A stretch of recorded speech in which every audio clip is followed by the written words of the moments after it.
একটি পাখি ও ময়ূর। একসময় একটি পাখি একটি ময়ূরকে নাচতে দেখে তার সুন্দর ডানাগুলি দেখে সে খুব মুগ্ধ হয়। তাই সে ময়ূরের বাসস্থানে এসে সেখানে সে অনেক ময়ূরের পালক দেখতে পায়। পাখিটি ভেবেছিল এই পালকগুলি যদি সে পরে তবে তাকে ময়ূরের মতো খুব সুন্দর দেখাবে। এই ভেবে সে সমস্ত পালকগুলি তুলে নেয় এবং লেজের চারপাশে বেঁধে দেয়। তারপর পাখিটি নাচতে নাচতে ময়ূরদের মাঝে চলে যায়। কিন্তু ময়ূররা তাকে চিনতে না পেরে খোঁচা মারতে থাকে এবং খোঁচা মারার পাশাপাশি তারা পাখিটির লেজে বাঁধা ময়ূরের পালকগুলিকে ধরে টানতে থাকে।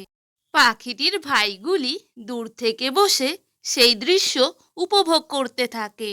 সমস্ত পালকগুলি বেরিয়ে আসার পর পাখিটি মনের দুঃখে তার ভাইদের কাছে উড়ে যায়।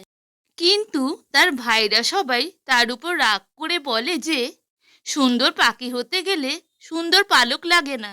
ঈশ্বর সবাইকেই আলাদা আলাদা সৌন্দর্য দিয়েই পাঠিয়েছে। বন্ধুরা, আজকের গল্পটি ভালো লেগে থাকলে একটি লাইক এবং চ্যানেলটি সাবস্ক্রাইব করে দিও। ধন্যবাদ।